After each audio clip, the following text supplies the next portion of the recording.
It's JoJo, and we're the Privilege Show here with two of my favorite co-hosts, Cecily, Jamelia, Isaac Hayes, hitting y'all with a very spur of the moment Oscars 2022 recap. As you can imagine, the Oscars rang in with a bang. I know y'all are seeing everything that happened with the Oscars, more so with what happened with Will Smith and Chris Rock.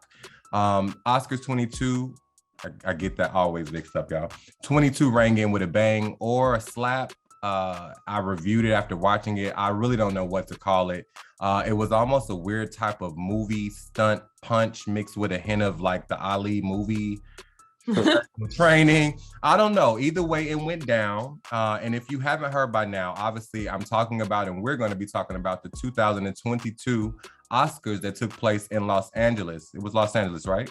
Mm-hmm. Okay. This year's nominees included names like Denzel Washington, Bradley Cooper, Steven Spielberg, Kristen Stewart, Nicole Kidman, Billie Eilish, Beyonce, Kirsten Dunst, Questlove, and obviously the man of the night, Will Smith. So I've almost everyone that I've talked to about the situation, that I've seen posting about it or, giving their opinion on it, they've kind of shared the same sentiment with being speechless. So we wanted to bring y'all this episode specifically to capture my co-hosts.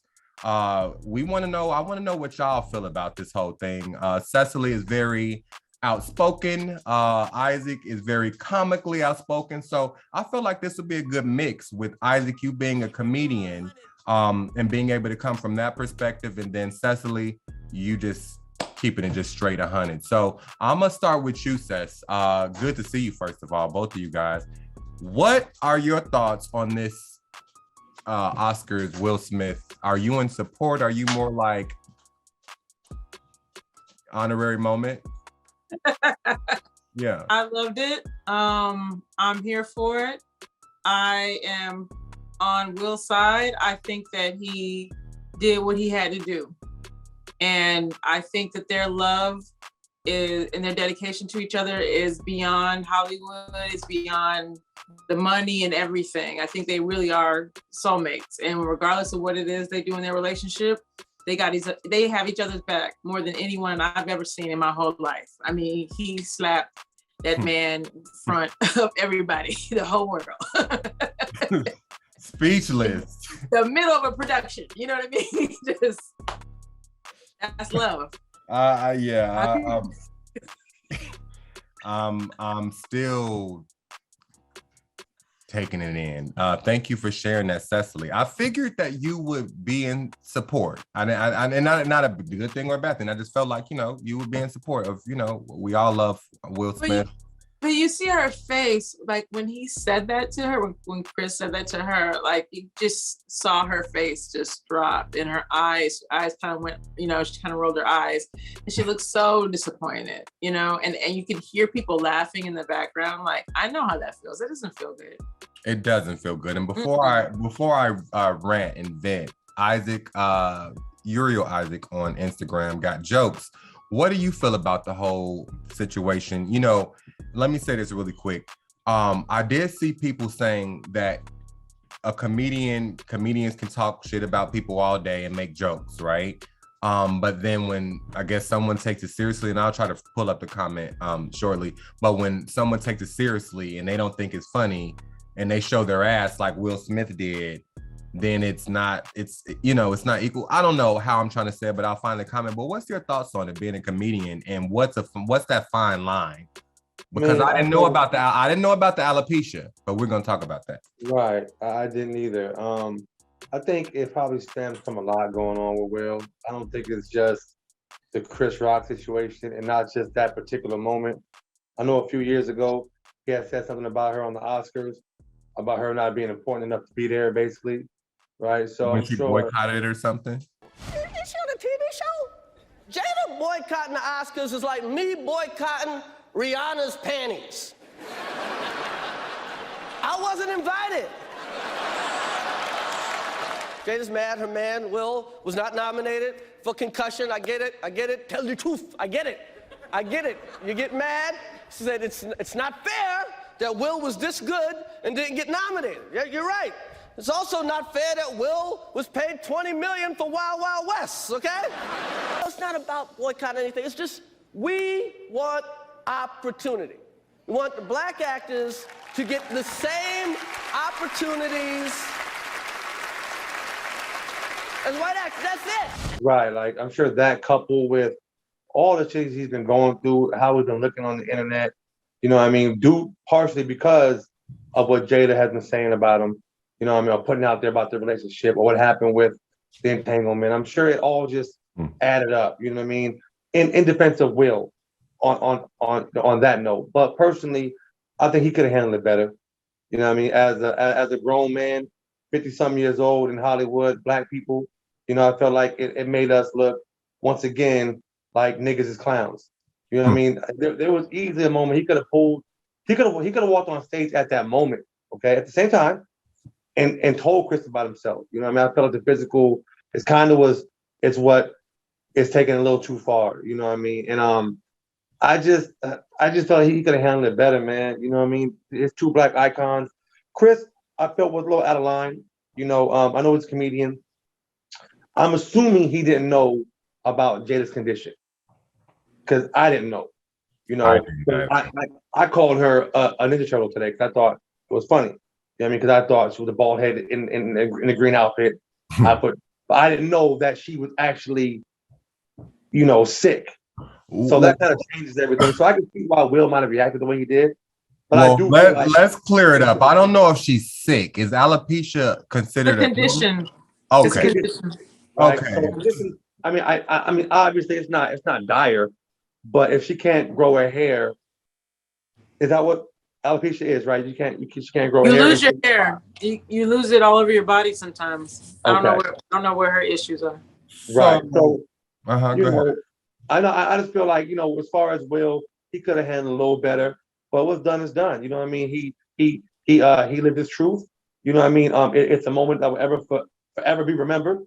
You know, we'll have people, black people, white people, Asian people, everybody gonna be, you know, 50-50 on how they feel about it. So regardless for Will, whether he lost endorsements or not, it's just another staple in that man's legacy of who he is. And if he felt like he had to go to bat for his woman, and that's the way he had to do it, he went and did it. And that's what it is. And shout out to Chris Rock for not pressing charges. So that was cool. Also, agree. I have to agree with you on that. For not pressing charges. Also, shout out to Chris Rock for holding and maintaining his professionalism. I don't know how we did that. Did you see? It was for a second though. The nigga almost snapped back though. Yeah, he did. He thought about it. He did. He like, wait. He like, Will. What? It's like a moment like this nigga really just slapped. Yeah. You know, but can you imagine if both of them would have been rolling around in suits on that? I couldn't even imagine how that would have been. So to your point, because you mentioned it, Isaac, one of the privileged people, Shadon D. Hines, said, the issue is that Black folks so scared to defile or act out in these white spaces because we want inclusion so bad. Yes. Because of which we suppressed our most human impulses. If he was at the arena, the 50 and Chris loser ass Rock disrespected his wife for a second time, niggas will be cool with it. Probably will put him on Chicago media takeout at most. Fuck out of here. So to your point, that was to your point of saying, you know, being in this space of the Oscars and, you know, how poised we're supposed to be, you know, not cutting up in the white space, but this Shadon is sharing why can't we cut up in the white space? Well, hold on. Well, because what we're saying there is that we're condoning violence. Like my point is, Black people are not violent people. No matter how we're perceived as far as a certain demographic of Black people, we're not overall violent people. We don't come from that. You know what I'm saying? We're actually loving people, probably the most loving people and accepting people on the planet. So I think for her comment to say that had it been somewhere else, it'd have been accepted. I don't think. It's not accepted anywhere. I don't see why that should have been the outcome. You know what I mean? He didn't slap her. I think there should have been a conversation, maybe pulled to the side. You know what I mean? Off camera for sure. But I don't condone violence with anyone, anywhere. simply as that. That's just my personal opinion, though. And that's very well Unless said. it comes to putting your hands on me or putting your hands on my woman or something. You know what I mean? And Yeah. I feel as mature black men, that could have been a conversation. White, whether it was on the Vibe Awards, whether it was on the Ebony, whatever, I don't care where it's at. But that's me though, personally. You know what I mean? But for him, he did what he needed to do. And I respect that. Cecily, your thoughts on his apology. Will Smith apologized to Chris Rock in the form of a Instagram post, it looks like. And he said, violence in all, we're going to your point, Isaac. Will Smith states, violence in all of its forms is poisonous and destructive. My behavior at last night's Academy Awards was unacceptable and inexcusable. Jokes at my expense are a part of the job, but a joke about Jada's medical condition was too much for me to bear, and I reacted emotionally. I would like to publicly apologize to you, Chris. I was out of line and I was wrong. I'm embarrassed and my actions were not indicative of the man I want to be. There is no place for violence in a world of love and kindness. So what are your thoughts on that apology? I think that he did what he have to do. I think that he definitely has to make a step towards, doing the right thing, of course. Now that he's back in his right mind and all the other stuff during the Oscars, people forget that he's from Philly. It's a very Philly thing to do, to slap somebody, to get them together. Hello, hi. In his book, he talked about how paralyzed he felt when he saw his father beating on his mom, and he broke down about it on The Best Shape of My Life, documentary that he did on YouTube, and saying that, he was tearfully explaining on how that experience has been traumatic for him and how he wished as a little kid that he could fight on behalf of his mom. I'm not, like I said before in my video earlier, I'm not a therapist, I'm not diagnosing him, but there has to be a correlation, you know what I mean? And they have, like Isaac said, they have withstood so much hate and, jokes and all this stuff. Like, come on. Build up of like, yeah, and it's like like a night like this, and she looks so regal and beautiful, and and she's probably knows that people are gonna say something about her hair. Can you imagine how defensive and how anxious they might have been, in that situation? And this is all I have to say. I'm not sure if the writers wrote that joke or if he said it off the cuff. I seem to think that he said it off the cuff because it came out so fast, but it's really lowbrow to make fun of how someone looks. We're at the Oscars. We're not in a smoky bar. This is not an open mic. You're not just riffing right now. Like, of all the things you could say right now, that's the best you could do. Now, correct me. You're one of the best to ever do it, Chris Rock. Correct me though. Isn't that his thing? Like when he hosts, I know other comedians do it, but when he hosts the Oscars specifically, doesn't he make those like roasting? He talks to people and he has moments, but it's like the lowest form of comedy to make fun of how someone looks. He might as well be 15 years old. Like that, it was not clever. And all the writing on the show, it was flawless. And I don't know who wrote on the show, but you've got 3 women hosts. I seem to think that there's probably a lot of women writers. It didn't match. Everything was very clever. It was, and they were taking shots at men for the most part. That joke to me seemed very male centric. It didn't seem like something a woman would say, a woman would think of, especially knowing that Jada has a condition. It's their job to know what at least all the people that are nominated are going through. And she has publicly stated things about her hair. She's talked about it. Those people know that. Okay, now that's a point, because that was my thing. I didn't know anything about alopecia. I haven't seen that episode of Red Table Talk. You see what I'm saying? So yeah. I wouldn't have known about that. So when he said that, I'm thinking, okay, maybe I first of all thought maybe she's in the new G.I. Jane movie. I thought it was a new role. I can see that. Then when I saw her face, yeah, it was like, okay, maybe not. But then when I saw Will laughing and I heard the whole audience laughing, it's like, okay, no one's really, they're all laughing. Will was even laughing. So by the time, this is what I saw, and I know y'all probably saw the same thing. when Jada's face, when she did that rolling her eyes and was not in favor of the comment, the camera immediately cut to Chris. So you didn't even really see, all you saw was Will laughing for a second, then it cut to Chris. You didn't even see saw him what happened in that moment. If he looked at Jada and she, what happened? They probably was like, right. You know what I'm saying? Like what was going on in those moments? But ultimately, I feel like, we all on the same page. Violence, and someone did say another comment earlier, like violence, it for them, a privilege, one of our privileged people was saying it made black on black look cool. Black on black crime look even more cool. I can't do this with you guys. From two icons doing this on a stage. Now, okay, y'all letting the baby, so the baby's actions and him knocking people out when they touching him or different shit, or Kevin Gates, brushing interviewers stuff off when they touch him in interviews. It's like they made that okay, is what the comment said. We are not a monolith. I am not the same as you or him or whoever just because I'm black. We're not all the same. We're not all the same. This is crazy. Can you say white people are the same? We're there's just as big a variety of us as anyone else in the world. Are you kidding? I'm not buying the hype. No, I agree. That's some old folk shit. That's some shit that your grandparents taught you. That's some to motivate you to be better than everybody else. Yeah, I'm not buying it. I looked at it and I was like, that's crazy. That's funny, and I don't feel any kinship to that. If you look at them and think I'm supposed to act the same way, there's something wrong with you.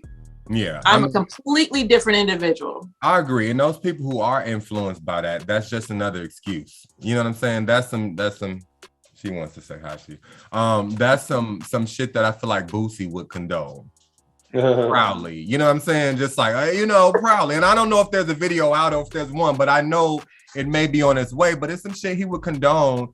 And the culture, our culture, I feel like it's the first time, and history was literally made. Obviously, first of all, congratulations to Will Smith on his first Oscar win. Yeah, right. As well as Samuel L. Jackson's, his first Oscar as well, right? Was it his first Oscar? I think so. Yeah, it was a lot going on, a lot of good stuff, but it was overshadowed, and all we hearing about is Will and Chris. Right. And so now that the apology has happened, no police reports have been filed. I feel like the culture might be able to put it to rest. Well, to your point, real quick, we were talking about hashtag Oscars so white all this time. It wasn't that white last night. So no. I get that. So, and I agree. So on with you saying that, I saw the news reporting this morning that they kept pointing out and made it a deal to point out that there was a black production crew that did the Oscars. Will Packer is the one who directed it. Okay, got you. Okay, so they kept calling that out like, okay, well, this happened because there was a black production team behind it. Like, it had to be. Y'all had to say it that way. That's how the media portrays things. So, wow. Yeah. Okay. Well, I mean, there were lots of brown and black faces last night. I mean, it was very noticeable. There was not going to be that Oscar so white moment happening. No. That conversation was not going to happen, and I can see it's unfortunate that coincidentally this happened on stage. Yeah, so we're gonna keep y'all. We're gonna stay tuned to that, and we're gonna keep y'all tapped in if y'all aren't already tapped into the Will and Chris things going on. Lastly, did you guys get to check out the clip with what's her name? Tiffany Haddish. No, what's the red carpet when she was talking to the interviewer? No. Okay. Well, we're gonna lead our guests out and listeners out with that clip. A little costume change? I'm not wearing a costume. I'm wearing Dolce & Gabbana. Oh. It's called an evening gown, darling. This is not. No one's paying me for this. I paid for it. It's custom. Thank you. Time of death for me right now. You look gorgeous. This is not an acting gig. This is my life. This what fame look like. This what success look like. This what money look like. This what it look like. It's what it look like. When is your book coming out called This What It Looked Like? And I will just read the entire book. That book's not coming no time soon, but I Curse You With Joy will be out in November. Okay. And Layla, the Last Black Unicorn will be out next month. I'm doing so much right now. Okay. I'm just, trying to accomplish a lot of things before 50. What are you doing? Well, I'm wondering You something. out here with no shoes on, I'm jealous. No shoes on. Here's you the thing. from? I'm from Chicago. And you out here. We're gonna head out. So drop a comment on the video if you can. We're gonna post it on the Privilege Show page. Y'all leave us a comment, drop a comment, continue to subscribe and listen and download. I haven't taken the time to really share our analytics with you guys, but people are tapping in, y'all. I mean, building up every month. Our listens, our downloads and streams are going up even when we've been off season. So thank y'all for supporting us. And it feels good to be back on the air with y'all, like talking our stuff. It always feels very natural doing it. So glad to be back. And we'll chat with y'all soon. If you enjoyed this episode of the socially charged, debatable, and dope privilege show, check out seasons 1 through 4 now on HausHill Entertainment Plus. Head over to www.haushillentertainment.com for more content from some of your favorite writers, producers, and other creatives around the world. Subscribe to HHE Plus for premium, ad-free content. See you there.